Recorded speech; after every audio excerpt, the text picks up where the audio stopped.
Questions हैं parents के autism से रिलेटेड, तो वो कितने सही हैं कितने गलत हैं उस पर थोड़ा प्रकाश डालिएगा सर। क्वेश्चंस हैं, ऑटिज्म एक क्या रेयर डेवलपमेंट डिसऑर्डर है?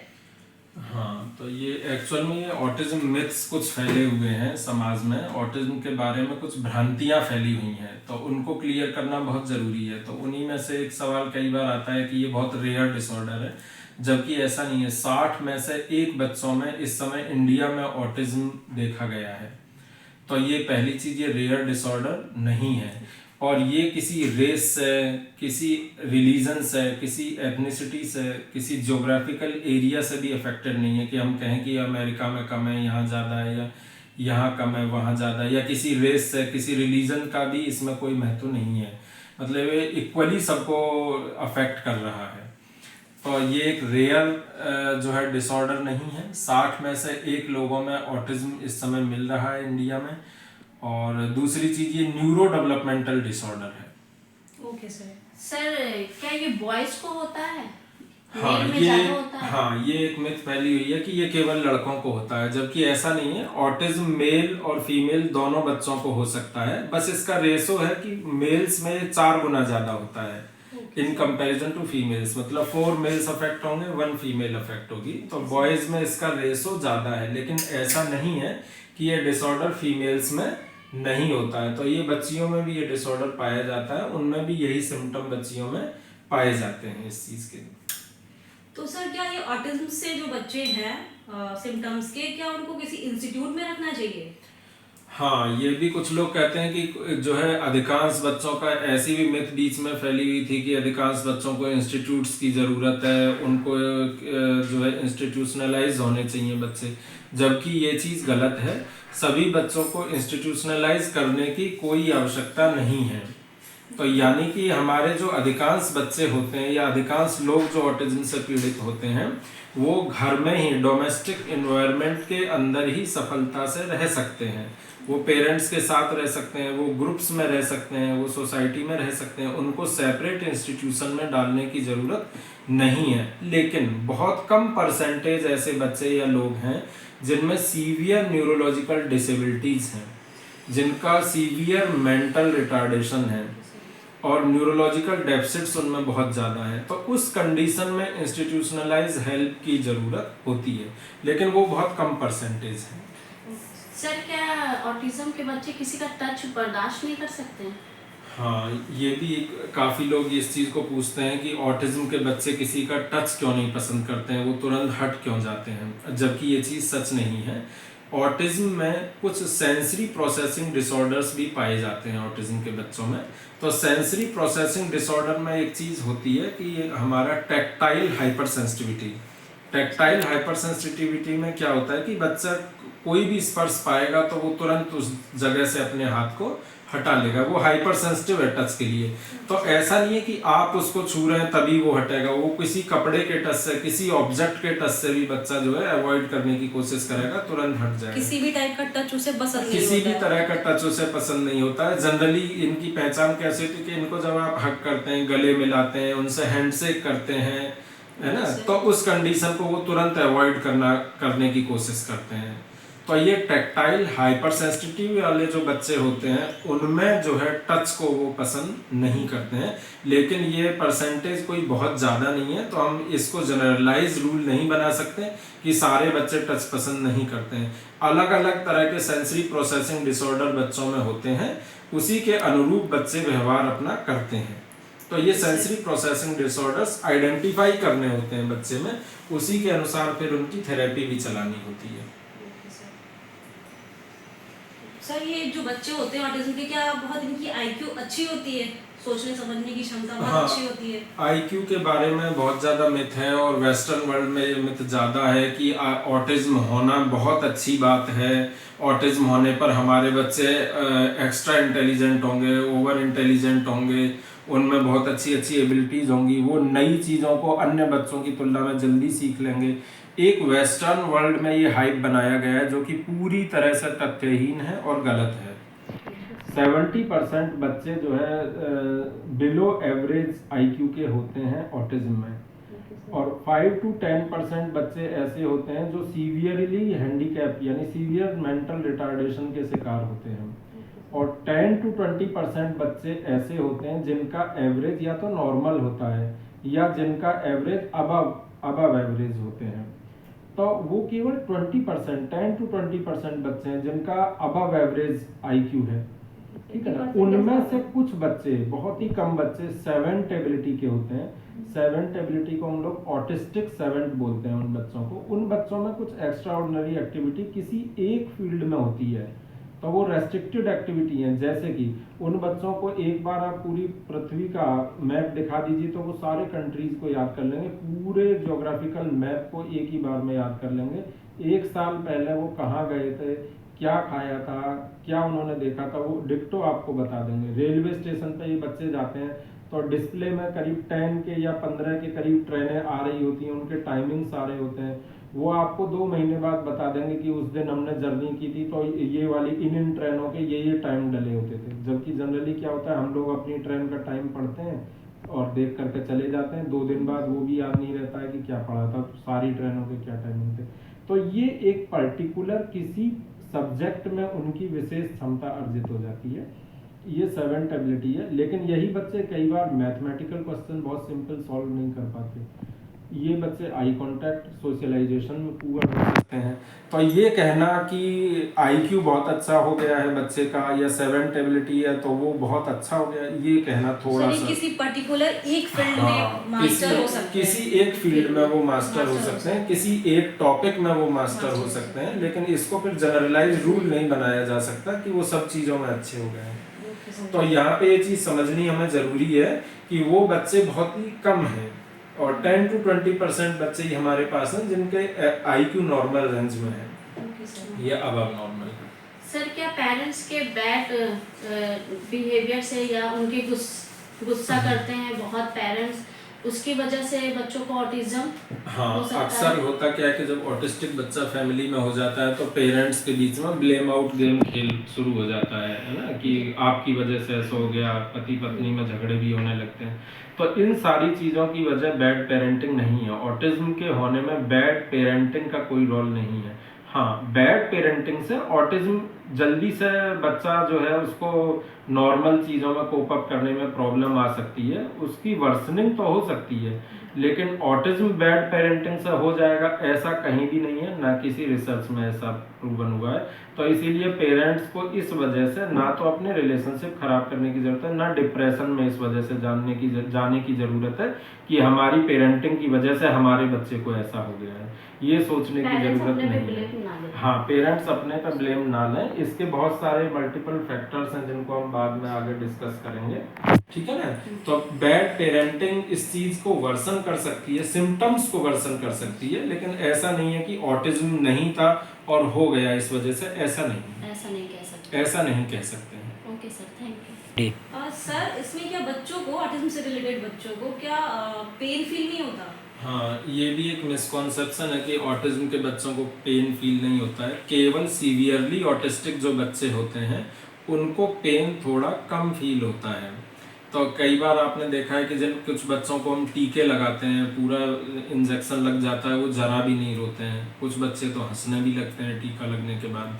तो कुछ बच्चे, ये ज़रूरी नहीं है कि वो ऑटिस्टिक हैं। एक डाउट हम आपको बता रहे हैं कि कुछ बच्चे ही ऐसे होते हैं जिनको पेन कम फील होता है बहुत, या ना के बराबर। उनको बार बार चोट लगती रहती है लेकिन वो बताते नहीं है, अक्सर हमने देखा है उन बच्चों को, ऑटिस्टिक बच्चे होते हैं। तो ऐसा कह देना कि सभी बच्चों को पेन फील नहीं होता है, ऐसा बिल्कुल भी सही नहीं है। क्या सर ऑटिज्म के बच्चे बात नहीं कर पाते हैं? ऑटिज्म के बच्चे आई कांटेक्ट तो करते हैं, और अपना जो बात करने का उनका तरीके हैं, उनके वर्बल कम्युनिकेशन के तरीके हैं और नॉन वर्बल कम्युनिकेशन के तरीके हैं। तो उनमें जैसे नॉन वर्बल में आई कांटेक्ट है, तो आई कांटेक्ट उनका थोड़ा पुअर होता है। लेकिन ये कहना कि ऑटिज्म के बच्चे बात नहीं कर सकते हैं, ये थोड़ा सा जल्दबाजी होगी। क्योंकि अगर हम थेरेपी प्रॉपरली ऑटिज्म के बच्चों को अगर देते हैं तो उनमें टॉक बहुत इजीली आ जाती है, स्पीच एंड लैंग्वेज में। सीवियरली ऑटिस्टिक बच्चों की मैं बात नहीं कर रहा हूँ, लेकिन माइल्ड टू मॉडरेट जो बच्चे होते हैं ऑटिज्म के, उनमें प्रॉपरली थेरेपी देने पर, अर्ली उनको डायग्नोस करने पर और अर्ली इंटरवेंशन स्टार्ट करने पर उनमें स्पीच एंड लैंग्वेज डेवलपमेंट ठीक ठाक हो जाता है। वो काम भर की बात अपनी सबसे कर सकते हैं, कर लेते हैं। और आई कांटेक्ट के लिए भी हम लोगों को कुछ प्रैक्टिसेस उनमें करानी होती हैं, कुछ एक्सरसाइज बच्चे को करानी होती हैं, सिखानी होती हैं, तो उसके बाद उनका आई कांटेक्ट भी डेवलप हो जाता है। लेकिन वो आई कांटेक्ट एक न्यूरोटिपिकल बच्चे की तरह नहीं होता है, मतलब वो एक बहुत लॉन्ग टर्म के लिए आई कांटेक्ट करके बात नहीं कर पाते हैं, है ना। उनका ड्यूरेशन शॉर्ट होता है आई कांटेक्ट का, और फ्रिक्वेंसी जो है वो ज़्यादा होती है। मतलब जैसे आई कांटेक्ट ग्रिप टूटा, फिर आई कांटेक्ट आएगा, फिर आई कांटेक्ट टूटा, फिर आएगा, तो फ्रिक्वेंसी बढ़ जाती है, ड्यूरेशन शॉर्ट हो जाता है आई कांटेक्ट का। तो इस तरीके से वो करते हैं। नॉन वर्बल जो होते हैं, क्या इशारों में ज्यादा बातें करते हैं? नॉन वर्बल कम्युनिकेशन का एक तरीका है। नॉन वर्बल में बच्चा आई कांटेक्ट कर सकता है, फेशियल एक्सप्रेशन दे सकता है, हंसने के, मुस्कुराने के या सैड होने के। तीनों ही चीजों में हमारे चेहरे की भाव भंगिमाएं बदलती हैं, तो ये बच्चे अपनी बात को फेस की भाव भंगिमाओं से व्यक्त करते हैं। नॉन वर्बल कम्युनिकेशन का ये मेथड है, ठीक है ना। कुछ बच्चे जो वर्बली कम्युनिकेट कर सकते हैं वो दोनों चीज़ों का यूज करते हैं, नॉन वर्बल कम्युनिकेशन भी यूज कर लेते हैं और वर्बली भी अपनी चीज़ को बता देते हैं बच्चे। तो इनमें ये चीज़ न्यूरोटिपिकल बच्चों की तुलना में कम होती है, डेफिसिट मिलती है, लेकिन ऐसा नहीं है कि ये नहीं कर सकते पूरी तरीके से, तो ऐसा नहीं है, ये कर सकते हैं और हम इन चीज़ों को ग्रेजुअली डेवलप भी बच्चे के अंदर करा सकते हैं कम्युनिकेशन को। सर, ये जो सिम्टम्स ऑटिज्म के होते हैं, क्या वो वैक्सीनेशन की वजह से भी हो सकते हैं? हाँ, कुछ सालों पहले तक, आज से 10-12 साल पहले तक क्या होता था कि जब बच्चा 15 से 18 महीने का होता था तो हम लोग डीपीटी और एमएमआर वैक्सीनेशन बच्चे का करते थे। तो जब 15 से 18 महीने का वैक्सीन लगाते हैं, उसके बाद में मान लीजिए हल्का फुल्का फीवर आया, फिर कुछ बच्चों में उन्हीं दिनों में या उन्हीं महीनों में स्पीच रिग्रेशन स्टार्ट हो जाता है ऑटिज्म का। आप जानते हैं कि नियरली 2 ईयर की एज पर स्पीच रिग्रेशन बच्चों में, speech and language regression start होता है। तो एक सर्किल फॉलो हुआ, वैक्सीन लगी बच्चे को, फीवर आया बच्चे को 2-4 दिन, उसके बाद में स्पीच रिग्रेशन शुरू हो गया बच्चे के अंदर, ठीक है ना। तो अब क्या हुआ कि वो पेरेंट्स के माइंडसेट में ये चीज़ बैठ जाती है कि जब से टीका लगा है तब से हमारे बच्चे ने बोलना कम कर दिया है, बुखार आया था बोलना कम कर दिया और अब धीरे धीरे बोलना वो कम करता चला जा रहा है। तो एक विशेष साइकिल एस्टेब्लिश हो गया। इस साइकिल पर फिर रिसर्च की गई, काफ़ी सारी रिसर्च इस पर की गई। अब ये चीज़ पूरी तरह से प्रूवन है कि किसी भी वैक्सीन से, एमएमआर को ये डोज दिया गया था, डीपीटी को दिया गया था, अब ये प्रूवन है कि किसी भी वैक्सीन से ऑटिज्म नहीं होता है। तो अब की जो लेटेस्ट रिसर्च है उनसे ये डाउट पूरी तरीके से ख़त्म हो चुका है और इसीलिए किसी भी वैक्सीन को अवॉइड करने की ज़रूरत नहीं है। वैक्सीन मैंडेटरी है, बच्चे को लगनी ज़रूरी है उसकी पर्टिकुलर एज पर। होता क्या है कि फर्स्ट 2 इयर्स में ही मैक्सिमम वैक्सीन बच्चे को लगती हैं, पहले ही 2 साल होते हैं जिनमें सबसे ज़्यादा वैक्सीन लगती है। नियरली हर दूसरे महीने बच्चे को कोई ना कोई वैक्सीन लग रही होती है। तो इसलिए पेरेंट्स को लगता है कि अरे लगातार वैक्सीन लग रही है, फीवर आ रहा है, कहीं ऐसा तो नहीं किसी वैक्सीन से कॉम्प्लिकेशन ऐसा हो गया हो, इसने बोलना बंद किया हो। लेकिन अब हम सोचने पर वो सोच सकते हैं, हाँ ऐसा सोच सकते हैं पेरेंट। लेकिन अब हम लोग ये जान चुके हैं कि ऑटिस्टिक रिग्रेशन हमारा 2 इयर्स के नियर अबाउट शुरू हो जाता है। तो इसीलिए वैक्सीन को दोष देना बिल्कुल गलत है और रिसर्च ने इस चीज़ को गलत भी साबित किया है। सर, जिन बच्चों को ऑटिज्म होता है क्या उनमें इमोशन होते हैं या नहीं होते हैं? देखिए, इमोशंस तो हर बच्चे में होते हैं, वो उन बच्चों की दुनिया अलग है, वो अपने इमोशंस को व्यक्त नहीं कर पाते। जैसे आपने मुझसे कोई बात कही, मुझे वो बात बुरी लगी, अब मेरे पास उसको व्यक्त करने के 3 तरीके हुए। पहली चीज़, मैं आपको तुरंत रूडली जवाब दे दूँ गुस्से में। दूसरी चीज़, मैं थोड़ी देर बाद अपना फ़ोन पटक के चला जाऊँ या यहाँ से सामान को फेंकना शुरू कर दूँ, आपका या अपना। दूसरा तरीका टेंट्रम वाला, ठीक है ना। तीसरा तरीका, मैं प्यार से आपको आपकी बात का जवाब दूं या समझाऊं, सही तरीका जिसको हम बोलते हैं। तो 3 तरीके से हम किसी भी परिस्थिति में अपनी भावनाओं को व्यक्त करते हैं। ऐसे ही बच्चे भी 3 तरीके से अभिव्यक्त करते हैं अपनी भावनाओं को, ठीक है ना। लेकिन जब हम समझदार हो जाते हैं तो हमारे अभिव्यक्ति का तरीका तीसरा वाला होता है, ना तो टेंट्रम होता है ना गुस्से में अभिव्यक्त करना होता है। हमें अपनी बात प्यार से आपको समझानी होती है। आपने कोई भी सवाल पूछा या कोई भी चीज़। अब बच्चे में क्या होता है, ऑटिस्टिक बच्चे अपनी फीलिंग्स को, 2 चीज़ें उनके अंदर होती हैं, या तो वो हमारी फीलिंग्स को अंडरस्टैंड नहीं कर पा रहे हैं। तो जब वो अंडरस्टैंड नहीं कर पा रहे हैं तो ये चीज इकट्ठी होती है उनके अंदर, फिर वो एग्रेसिव बिहेव करने लगते हैं। वो समझ नहीं पा रहे हैं कि मुझे जवाब क्या देना है, कैसे देना है, ठीक है ना, क्योंकि वो हमारी बात को नहीं समझ पाए। ठीक है। दूसरी चीज उनमें क्या होती है कि वो हमारी बात को समझ ले रहे हैं लेकिन वो खुद को एक्सप्रेस करना नहीं समझ पा रहे हैं कि वो अपने को अभिव्यक्त कैसे करें। हाँ, इस फीलिंग को कैसे एक्सप्रेस करें। वो मन में दबा लेते हैं, ये हो सकता है। वो टेंट्रम अभिव्यक्त कर देंगे, उसके बाद कुछ देर बाद जब इकट्ठा हो जाएगा बहुत सारी बातों का सिलसिला तो वो टेंट्रम अपना व्यक्त करेंगे, या वो थोड़ा बहुत बोल करके गुस्सा कर सकते हैं, गुस्से में आपसे बात कर सकते हैं। तो ये हमारा दायित्व है कि हम ABA थेरेपी के थ्रू इन बच्चों की एनर्जी को चैनलाइज करें, इन बच्चों की जो सोच है कि इनको कैसे अपनी बात को व्यक्त करना है उसको हम इनको रेगुलेट करके सिखा सकें। तो ये कहना कि बच्चों में इमोशंस नहीं होते हैं ये पूरी तरह से गलत है। बच्चे या तो इमोशंस को समझ नहीं पाते हैं हमारी, या और अगर वो समझ लेते हैं तो वो एक्सप्रेस प्रॉपर वे करने का नहीं समझ पाते हैं। बस यही केवल एक चीज होती है, इमोशन लेस होते हैं, ऐसा कहना थोड़ा गलत होगा। इमोशन लेस हम उनको क्यों कह देते हैं? क्योंकि वो हमारी इमोशन को समझ नहीं पाया तो वो व्यक्त कुछ नहीं करेगा। जब वो व्यक्त कुछ नहीं करेगा तो हमको बच्चा इमोशन लेस लगेगा, ठीक है ना।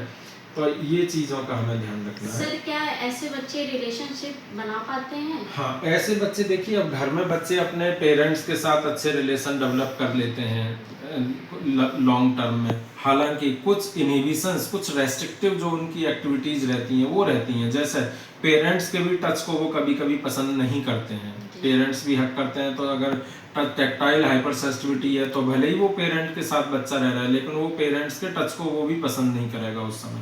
हालांकि वो पेरेंट्स से दिन भर बात भी करेगा, चीजें भी मांगेगा, पेरेंट्स के साथ भी रहेगा।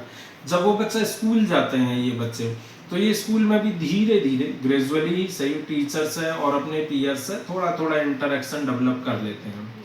जब छुट्टी होती है गर्मी की तो ये बच्चे अपने टीचर को और अपने साथ जिनके साथ पढ़ के आ रहे हैं उनको याद भी करते हैं। तो ये कहना कि ये रिलेशनशिप डेवलप नहीं करते हैं, रिलेशनशिप न्यूरोटिपिकल बच्चों की तरह ये डेवलप नहीं करते हैं। मतलब एकदम एग्जैक्टली ऐसे रिलेशनशिप नहीं होंगे कि फ्रेंड्स है तो इनको याद ही रहे। हो सकता है फ्रेंड्स को अपने भूल जाए, दोबारा रिकॉल ना करें, कम रिकॉल करें। तो ये रिलेशनशिप के डेवलप करने के चीज़ों में बढ़ते हैं, आगे कदम बढ़ाते हैं। ये ज़रूरी नहीं है कि 100% सक्सेसफुल ही हो जाए। तो ये प्रयास करते हैं। हमारा दायित्व तो ये होता है कि हम इनके प्रयास में इनकी हेल्प करें।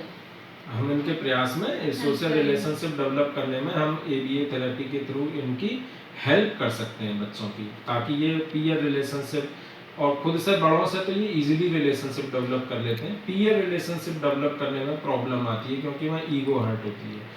जैसे इन बच्चों में क्या हमारे साथ रिलेशन या अपने से बड़े से रिलेशन इसलिए अच्छे से सेम एज के बच्चों के साथ प्रॉब्लम आती है। और बड़ों से क्यों प्रॉब्लम नहीं आती? क्योंकि बड़ों के साथ इनको कोई ईगो स्ट्राइक नहीं होती। उन्होंने चीज मांगी, बड़े ने चीज दे दी। उन्होंने पानी मांगा, पानी दे दिया। और उनके लेवल के होंगे, उनके तरीके से वो जो है पानी मांगेंगे तो पता चला बोतल छीन ली तो ये एग्रेसिव हो गए।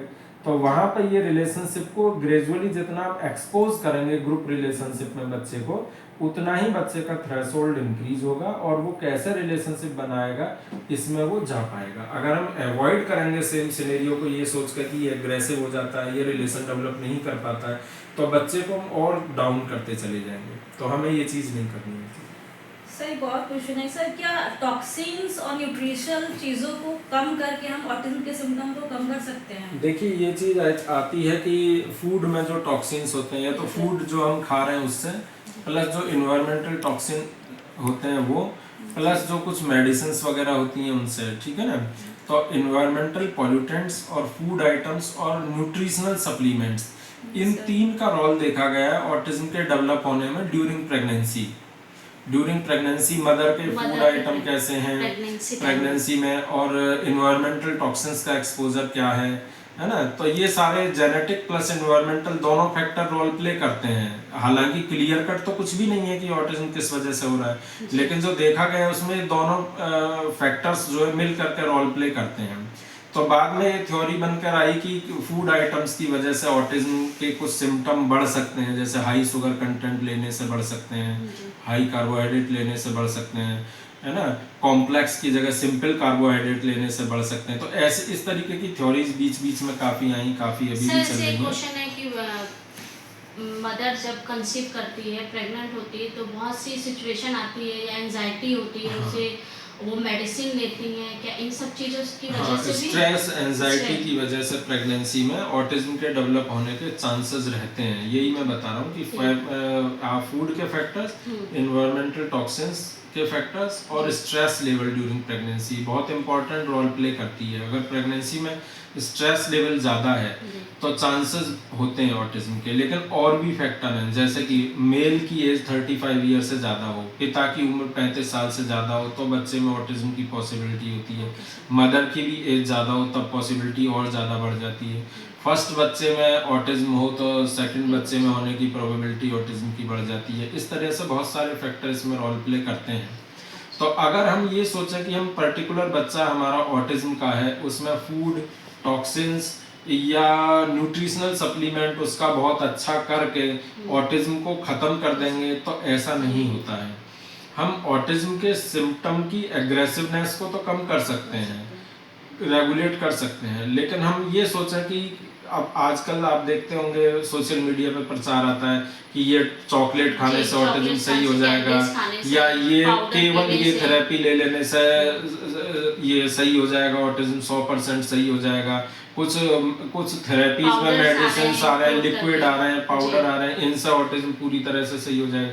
ये एकदम मिथ्या और भ्रामक प्रचार है, बिल्कुल भी ऐसा नहीं है। तो हम फूड, टॉक्सिन्स को और न्यूट्रिशनल प्रोडक्ट्स को अपग्रेड करेंगे, बच्चे की जो नई साइंटिफिक थ्योरीज है उनके अकॉर्डिंग करेंगे, लेकिन उनका उद्देश्य ये नहीं होता है कि उनको करने भर से हमारे बच्चे में ऑटिज्म खत्म हो जाएगा, ऐसा नहीं है। तो फिर हम जो असली चीज़ है उसको नहीं कर पाएंगे। जब हम बिहेवियर थेरेपी नहीं करेंगे, फिर हम ऑक्यूपेशनल थेरेपी बच्चे को नहीं देंगे, फिर हम स्पीच थेरेपी नहीं, हम चॉकलेट पर डिपेंडेंट हो जाएंगे और उसका प्रीशियस टाइम किल कर देंगे। और बहुत सारे लोग ये काम कर रहे हैं, वो चॉकलेट पर डिपेंडेंट होकर के बच्चे की बहुत सारी जो ज़रूरी थेरेपी हैं, बिहेवियर थेरेपी, ऑक्यूपेशनल या स्पीच, उनको नहीं करा रहे हैं, और वो चॉकलेट और पाउडर पर निर्भर है कि इसी से ऑटिज्म सही हो जाएगा। उनका टोटल टाइम डिस्ट्रॉय होता है इस चीज़ में, और कोई बेनिफिट उससे नहीं होता है। ऐसे बच्चे पैंट में पॉटी कर देते हैं, अक्सर सुनने में आता है। देखिए ये अक्सर ऑटिज्म के बच्चे हम लोगों ने देखा है कि 15, 16, 17 साल की एज तक भी वो लोग पैंट के अंदर ही पॉटी करते हैं। एक कोने में चले जाएंगे और डायपर में या पैंट में ही पॉटी करते हैं। बेसिकली पॉटी ट्रेनिंग हमारी 4 इयर्स तक बच्चे की कंप्लीट हो जाती है। 4 इयर्स पर पॉटी ट्रेनिंग स्टार्ट होती है और बच्चा सीखना शुरू हो जाता है। मैक्सिमम 5 इयर्स पर जाकर पॉटी ट्रेंड बच्चा हो जाता है।